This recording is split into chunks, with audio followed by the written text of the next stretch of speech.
my goodness. Check this out.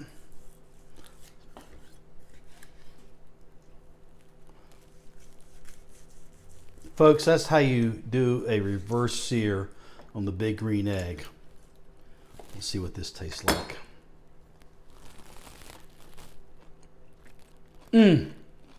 Perfection.